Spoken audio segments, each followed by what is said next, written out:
Share market कुछ ऐसे लोगों से घिरा हुआ है जिन्हें स्टॉक की प्राइस तो मालूम है, लेकिन स्टॉक की रियल वैल्यू के बारे में अंदाज भी नहीं है। ये हमारे one of the greatest investor Philip Fisher ने कहा था। So welcome to invest only channel. आज अपन कैप्लिन पॉइंट लैबोरेटरीज का फुल बिजनेस मॉडल और इनकी मैनेजमेंट के बारे में अच्छी तरीके से बात करेंगे, और इसके नेक्स्ट वीडियो में अपन कैप्लिन पॉइंट लैबोरेटरीज की फंडामेंटल एनालिसिस करते हुए इनकी देखेंगे कि इनके फंडामेंटल्स कितने स्ट्रांग है और इनकी फ्यूचर कुछ प्रोजेक्शन निकालते हुए इस स्टॉक को इवैल्यूएट करेंगे। कैप्लिन पॉइंट लैबोरेटरीज एक स्मॉल कैप कंपनी है। इसकी अभी करंट मार्केट प्राइस पर शेयर 473 रुपीज है। इस कंपनी के चेयरमैन मिस्टर सी पार्थिपान है। ये एक ऐसी इंडियन फार्मा कंपनी है जिसका पूरा रेवेन्यू एक्सपोर्टिंग से आता है, और इनके मेनली एक्सपोर्टिंग का काम जेनेरिक्स, ब्रांडेड जेनेरिक्स, ऑप्थेल्मिक्स और इंजेक्टेबल्स का है। इनके दो मेन मैन्युफैक्चरिंग यूनिट्स हैं, जिनमें से एक तो यूएस एफडीए अप्रूवल्स भी है, और इस एफडीए अप्रूवल का कोई भी अभी तक नेगेटिव इम्पैक्ट अपन को नहीं देखने को मिला।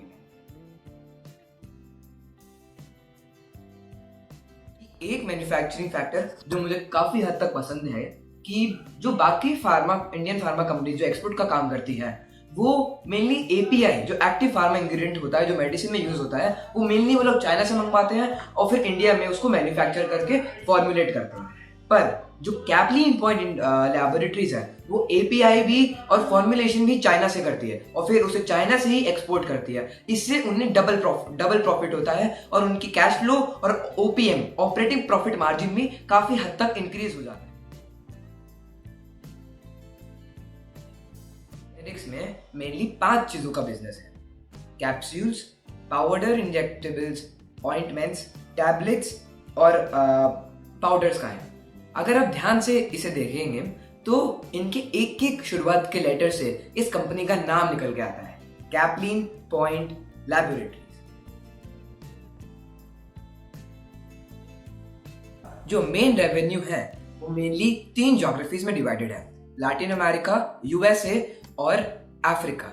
लैटिन अमेरिका से ये 87% तक का रेवेन्यू लाते हैं, यूएसए से ये 8% का रेवेन्यू लाते हैं, और अफ्रीका से ये लोग 6% तक का रेवेन्यू लाते हैं। अब अपन लोग एक एक करके सारे ज्योग्राफीज के बारे में और इनके हर ज्योग्राफी में जो इनका बिजनेस मॉडल है उसके बारे में अच्छे से बात करेंगे।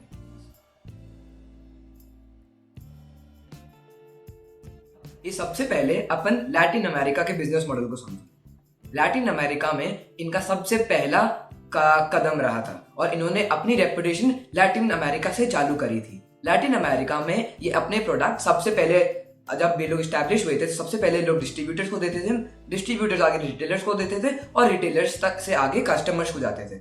या इनसे डिस्ट्रीब्यूटर्स को इनसे काफी ज्यादा फायदा होता था, और डिस्ट्रीब्यूटर्स इनको इसी कारण ज्यादा जल्दी पेमेंट भी करते थे, एडवांस पेमेंट करते थे, जिसके कारण इनका जो कैप्लिन पॉइंट लैबोरेटरीज का जो रिसीवेबल डेज है वो काफी हद तक कम हो चुका था, और एडवांस पेमेंट होने के कारण अपन इसको कह सकते हैं कि ये 0 भी था। काफी तेज रफ्तार से अपने आप को एक्सपैंड कर रहे हैं। जब इन्होंने एस्टैब्लिश किया था लैटिन अमेरिका में, तब इनके फुटप्रिंट्स खाली 2 कंट्रीज में थे, पर आज 10 सालों के बाद इनके फुटप्रिंट्स 12 कंट्रीज तक एस्टैब्लिश हो चुके हैं, जो कि ये काफी अच्छा पॉइंट लगता है एक स्मॉल कैप कंपनी के लिए। जब इन्होंने स्टैब्लिश किया था, तो जैसे मैंने आप लोगों को पहले मेंशन किया, ये सिर्फ डिस्ट्रीब्यूटर्स तक अपना प्रोडक्ट्स देते थे, पर आज के डेट में ये इन्होंने नए गवर्नमेंट टेंडर्स और फार्मेसीज के साथ में कोलैबोरेट कर लिया है, जिसके कारण इनको एक नेगेटिव इम्पैक्ट भी मिलता है कि इनके जो रिसीवेबल डेज हैं वो बढ़ चुके हैं, क्योंकि फार्मेसीज और गवर्नमेंट टेंडर से जो पेमेंट मिलता है वो पूरा माल सप्लाई होने के बाद ही मिलता है, पहले ये लोग पेमेंट नहीं करते हैं।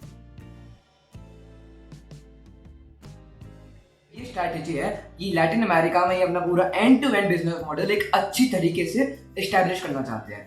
End to end business model का मेरा यहाँ पे ये मतलब है कि पूरे डिस्ट्रीब्यूटर से लेकर पूरे रिटेलर्स तक इन्हीं का पूरा कंट्रोल हो, यानी कि ये इंपोर्ट भी खुद ही करें, पूरा इंपोर्टर इनके खुद के डिस्ट्रीब्यूटर्स करें, और रिटेलर्स तक माल भी इनके खुद के डिस्ट्रीब्यूटर्स ही पहुंचाएं। इससे इनको बहुत सारे फायदे होंगे, जैसे कि इनका जो ओपीएम है, operating profit margin, cash flow जो इनका अंदर के जो इक्विवेलेंस है वो काफी स्ट्रांग होते चले जाएंगे, और इनकी एक काफी अच्छी रेपुटेशन मार्केट में बन जाएगी।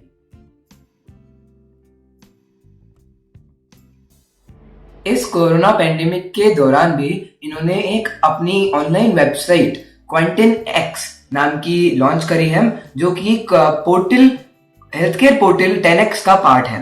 इससे इनको ये फायदा हुआ कि ये पेंडेमिक में भी काफी ज्यादा रेवेन्यू जनरेट कर पाए और इनके कैश फ्लो काफी हद तक स्ट्रांग रहे। इनसे इनको ये भी फायदा हुआ कि इनके 900 प्लस कस्टमर्स इनके स्टैब्लिश हो चुके हैं और नए ऐसी जगह पे जहां पे ये लोग खुद डिलीवर नहीं कर पाते थे, वहां पे क्वांटिन एक्स फार्मेसी के साथ में मिलकर इनके प्रोडक्ट्स वहां तक पहुंचाती है। अब अपन लोग कैप्लिन पॉइंट लैबोरेटरीज का अफ्रीका बिजनेस मॉडल के बारे में बात करेंगे। कैप्लिन पॉइंट लैबोरेटरीज एक बहुत कम इंडियन फार्मा कंपनीज में से एक है जिन्होंने अपने आप को वेस्ट अफ्रीका तक में इस्टेब्लिश करने की कोशिश करी है और इन्होंने अच्छी तरीके से अपना रिटेल मार्केट भी इस्टेब्लिश करा है और वहां से अपना 6% तक का रेवेन्यू जनरेट करती है ये हर साल। थर्ड ज्योग्राफी के बारे में जो कि यूएसए है उसके बारे में अच्छे से बात करेंगे। जैसा कि all of you know that USA is one of the country which has the greatest pharmaceutical market in the world. तो इसीलिए सारी स्मॉल मिड कैप और लार्ज कैप कंपनीज यूएसए में अपने आप को एक्सपैंड करना चाहती हैं, खास करके इंडिया की फार्मा कंपनीज। इसीलिए कैप्लिन पॉइंट स्टेरॉइड्स भी अपने आप को यूएस में एक अच्छा स्टैंड और एक अच्छा एक्सपेंशन करना चाहते हैं और इसी के लिए वो काफी ज्यादा स्ट्रैटेजीज भी अपना रही है। पर अगर अपन देखें जैसे कि उनका लैटिन अमेरिका में मेन बिजनेस जेनेरिक्स का है, तो वो अगर जेनेरिक्स के साथ ही यूएस में एंटर करेगी तो वो ज्यादा अच्छे से नहीं चल पाएगी, क्योंकि यूएस में जेनेरिक्स में अंदर बहुत सारे कॉम्पिटिटर्स हैं और अगर वो कंपटीशन में फंस गई तो वो ना ज्यादा कैश फ्लो जनरेट कर पाएगी और ना ज्यादा ऑपरेटिंग प्रॉफिट मार्जिन, जिसे अपन ओपीएम भी कहते हैं। इसीलिए वो कुछ नई स्ट्रैटेजीज लेकर आ रही है। यूएसए में अब अपनी एक सब्सिडरी कंपनी जो कि कैप्लिन पॉइंट स्टेरॉइड्स नाम की एस्टैब्लिश करी है और इन्होंने यूएस में एक डिफरेंट बिजनेस मॉडल को एस्टैब्लिश करने का प्लान किया है और वो काफी अच्छी तरीके से एक्सपैंड भी कर रही है। ये बिजनेस मॉडल इनका ऑप्थेल्मिक्स और इंजेक्टेबल्स का है। जनरली ये बिजनेस यूएस में खाली लार्ज कैप कंपनी खोल सकती है, क्योंकि इसके अंदर काफी केपेक्स का जरूरत होता है और सिर्फ लार्ज कैप कंपनी इस लार्ज कैपिटलाइजेशन को अफोर्ड कर सकती है। पर कैप्लिन पॉइंट स्टेरॉइड्स अपने जनरेटिंग रेवेन्यू से, अपने रिजर्व से इस इंजेक्टेबल के बिजनेस को एस्टैब्लिश करने में काफी ज्यादा सक्सेसफुल हो चुकी है और इसके लिए उनको यूएस का एफडी अप्रूवल भी मिल चुका है, जो कि एक बहुत बड़ी बात होती है एक स्मॉल कैप कंपनी के लिए। कैप्लिन पॉइंट लैबोरेटरीज अपना सिर्फ 8% तक का रेवेन्यू यूएस से जनरेट कर पाई है, पर पिछले 5 सालों में इन्होंने करीब 450 करोड़ का केपेक्स यूएसए में इंट्रोड्यूस करा है ताकि वो अच्छी तरीके से एक्सपैंड कर पाए। और जब मैंने इनकी कॉन्फ्रेंस कॉल की मीटिंग सुनी थी तब मिस्टर सीसी पार्थिपान ने ये कहा था कि ये करीब 28 से 30 महीने के अंदर अपने पूरा ब्रेक इवन लेवल को अचीव कर पाएंगे और 30% तक का अपने टोटल रेवेन्यू आराम से यूएसए से निकाल पाएंगे।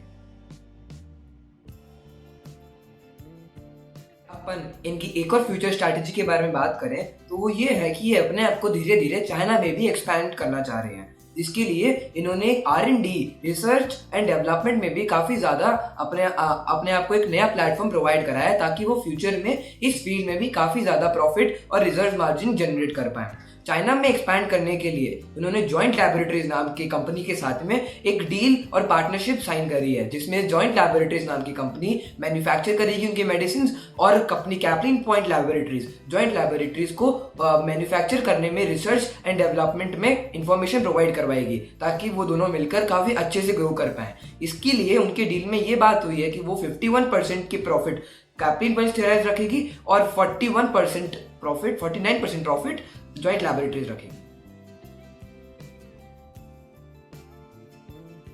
लैबोरेटरीज की फाइनेंशियल एनालिसिस करेंगे और फ्यूचर प्रोजेक्शन निकालेंगे।